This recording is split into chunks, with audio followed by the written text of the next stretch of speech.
Hello, Chemistry of Earth and Space Science. Yet another lesson in Unit 4.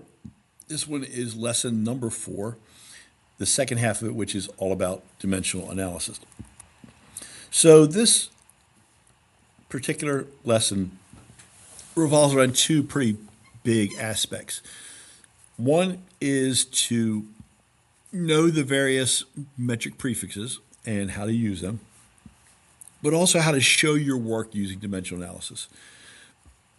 One of the things that are going to happen in the last lesson, which is lesson 5, is we're going to do some rather interesting calculations using something called the mole. And in order to show how you get the results you get, I want you to be able to use what's called dimensional analysis. Now, I've used it before in class, especially back when we were doing the solubility curve stuff. So it should have a familiarity to it, but it's very, very important that you actually follow the process on how to show your work and how to be as detailed as possible. So let's start at the beginning. Back in 1960, right before I was born, there was an international agreement set up to say, we really need to have some standardized units to use. And essentially, the whole world agreed we were going to use the SI, or the International Standard System, and use the same units of measurement. Now you already know that us in America are pretty doggone bullheaded, and we still don't use these on a daily basis, but we do use these in scientific community. So for mass, we use grams. For length, we use meters. For time, we'll use seconds. For volume, we'll use liters. We won't use pounds. We won't use feet or miles, or won't use gallons, quarts, and cups, although we still do that in America. We have these measurements we use, and they're all put together, or they're all designed so that they can be used as a two-parter. The number, how many there are, and then a scale, how many of what, okay? So you'll say 20 grams. I have 20. 20 what? 20 grams. It also may be abbreviated just to be 20G, or for the second one, 250 milliliters, lowercase m, capital L for liters. But number and the scale, the unit. So in SI, what we use is prefixes to indicate how many there are, and to be able to use slightly different values. So we don't have things like inches and feet and miles and furlongs. Everything is pretty much in a decimal component of the measurement you're looking at. So it's like a tenth of a meter, or 10 meters, or 100 meters. They're all partitioned differently. So we're going to use what are called prefixes. They go in front of the base. So in the situation of pre-season, pre means before. The base is a season. It's before the season. Post-season, same thing. It's after the season. The prefix tells us how much. In this case, it'll tell you which direction it is. And the base tells us what the heck we're measuring. Both are going to be equally important. So some of the most common prefixes that you've probably already been introduced to in middle school, and even maybe in physics if you had physics, is the kilo, the centi, and the milli. Those are probably the three most common in science. They always come before some base unit, so it might be kilogram, centimeter, millimeter. These values, kilo, centi, and milli, have a numerical equivalent to them, meaning what does kilo mean? What does centi mean? What does milli mean? So, first table. I know that you were asked to memorize this in middle school at one time, to know what the prefixes of kilo, hecto, deca, deci, centi, and milli stood for. Kilo is 10 to the third. Hecto is 10 to the second. Deca is 10 to the first. Deci is 10 to the negative first. centi is 10 to the negative second, and milli is 10 to the negative third. These are all prefixes that you have been introduced to and should memorize. So how do we use these? We use this as what are called conversion factors. So every single one of these prefixes, kilo means 10 to the third. That means kilo is equal to 10 to the third. So if kilo equals 10 to the third, I can use conversion factors where I can say if K equals 10 to the third, then a kilogram would be 10 to the third gram. I'm just replacing the K for kilo with the 10 to the third on the top or the bottom. This top is the same exact measurement as the bottom. They're just expressed two different ways with two different prefixes. The bottom one has no unit, no prefix, the top one does. When writing a conversion factor, in any conversion factor you use, no matter how you've been taught in previous classes, no matter how much what you find on YouTube as a quick and easy way to do this, you Google it and figure out, hey, they showed me how to do this. I want you, for every conversion factor, to have the letter value, the K, on one side of the bar, and the numerical equivalent on the other side. Okay? You'll see a lot of the ones, especially the small end, we start jockeying around where the number goes. I want you to make sure that on all of these conversion factors you write, the prefix designation will go on one side of the dividing sign, and the quotient, and the numerical equivalent will go on the other side. So some examples. If I want to figure out how many centimeters there are in 3.5 meters, I'm going to start, what's given to me here is 3.5 meters. Let's start with that. Guess there should be a 0 there. Okay. Then I'm going to use a conversion factor. And watch what I do here. I want to cancel meters. I want to get centimeters. See how that works? This meters will cancel with that. The term centi is in the top, so its numerical equivalent, or 10 to the negative 2, goes in the bottom.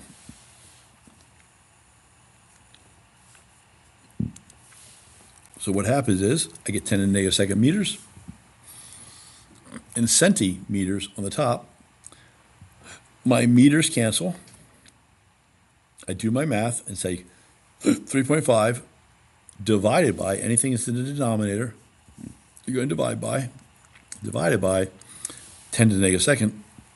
And I get that this becomes, I put it in my calculator, 3.5 times 1 divided by 10. I can use the caret, as long as I put parentheses around this, put parentheses around this number, 10 caret negative 2, and I get the value, and I find out that my answer is 350 centimeters.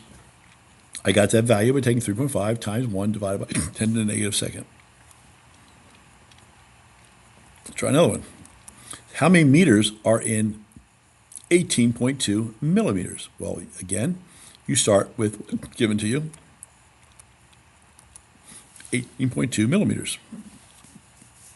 I want to cancel millimeters, so they go on the bottom. I want to get meters, goes on the top.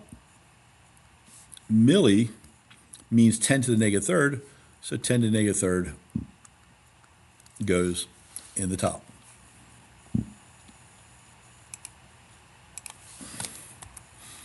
One millimeter, 10 to the negative third millimeters, 10 to the negative third meters. I do the math, put in the calculator 18.2 times 10 to the negative third, divided by 1. Of course, divided by 1 is redundant. And I get that I have 0.0182 meters.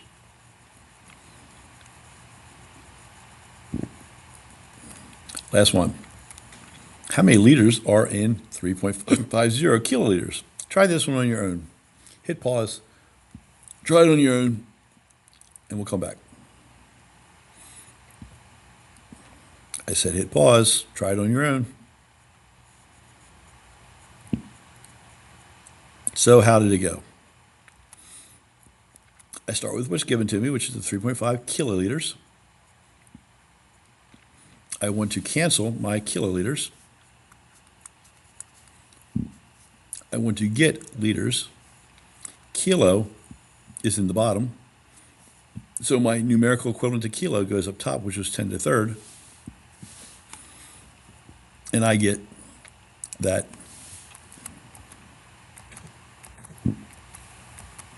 3.5 times 1,000 divided by 10 to the, so by 1, I get that I have 3,500 liters.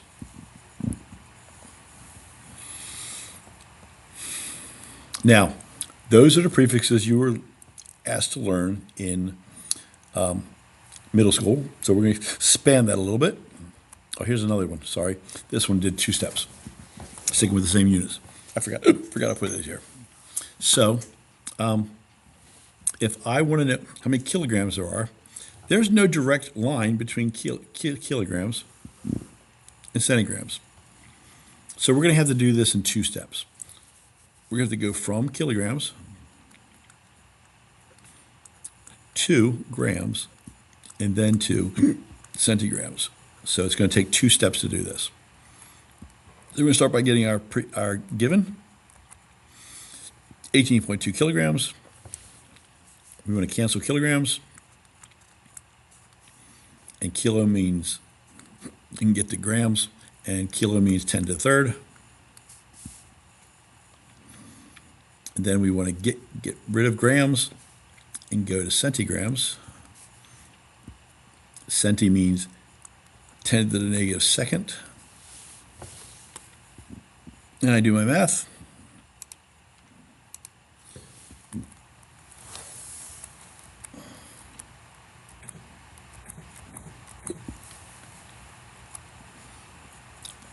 And I get that there's 1,820,000 centigrams in 18.2 kilograms. They're the same measurement. They're just expressed in different units. It's like saying a mile is 5,280 feet. How many inches that would be really, really small. Somewhere around 60,000 inches, but it's the same exact measurement, just expressed with different units. Okay, here's where I thought we're at. There is another set of prefixes. These are ones that you probably were not introduced to, maybe you were, but you're introduced to it now and you'll be expected to memorize these. You've got the big ones, which probably are more familiar to you thanks to computer and phone memory. Mega means a million or 10 to the sixth. Giga, like a gigabyte, is 10 to the ninth. Tera, like in terabyte, is 10 to the 12th. On the other end, they're probably less familiar to you, but they sound more expected to be small. Micro is 10 to the negative 6th. Nano is 10 to the negative 9th. Pico is 10 to the negative 12th. Oh, and that micro symbol is a mu. It's a Greek letter mu. You draw a line and make a U on the top of it. It's the Greek letter mu. It's not a U, it's a mu. Mu. Mu. Okay. So let's try using these prefixes. How many micrometers are in 4.35 meters? Well, we're going to start with our given, which is 4.35 meters. It's asking for micrometers. So again, we want to cancel meters. Boink, boink. We want to get micrometers. Micro means 10 to the negative sixth. So if I do this math, get rid of my lines, 10 to the negative 6 meters, 1 micrometer. I do the math, put it in my calculator, and I get that I have 4.35 times 10 to the 6th micrometers. Micro is small, so there's a large number of these small things in the 4 meters. Let's try this one. How many meters are in 13.6 gigameters? So again, I'm going to start with my given, 13.6 gigameters. I want to get rid of gigameters, capital G, lowercase m. I want to get to meters. Giga is in the bottom, so I need to do 10 to the 9th. In the top, to get them to cancel.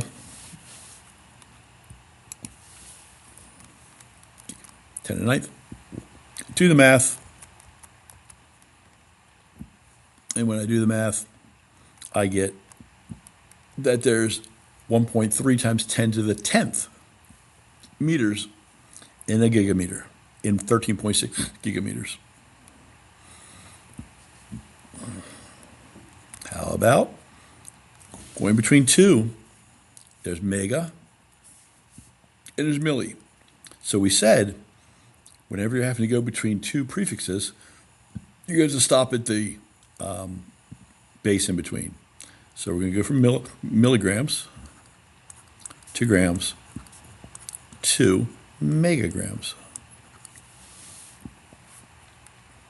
So we start with what's given to us. Got the 2 steps. 18.2 times 10 to the 5th milligrams. Again, I want to get rid of megagrams, get grams. Sorry, milligrams. Milli means 10 to the negative 3rd. I want to then get rid of grams and keep megagrams. Mega means 10 to the 6th. I do the math.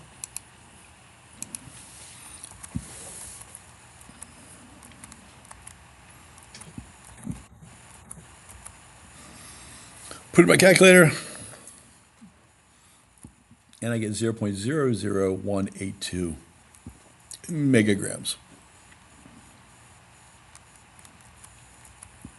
How many nanograms are in 1.37 times 10 to the negative 4th megagrams? So this time we're starting with megagrams. And we want to get to nanograms. So we're going to go from megagrams to the base, which is grams, to nanograms. So 1.37 times 10 to the negative 4th megagrams. Again, my logic is I want to get rid of megagrams and get the grams. Then I want to go from grams to nanograms. Mega means 10 to the 6th. Nano means 10 to the negative 9th.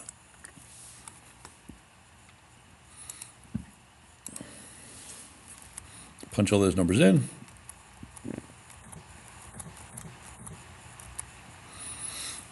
And I get that I have a humongous 1.37 times 10 to the 11th nanograms in 1.37 times 10 to the 4th megagrams. So this process of showing things with conversion factors, that's where the dimensional analysis is. I'm going to expect you to do all this stuff that's associated with this conversions and metric conversions, going between one metric prefix to another using the dimensional analysis process. Until next time, toodles.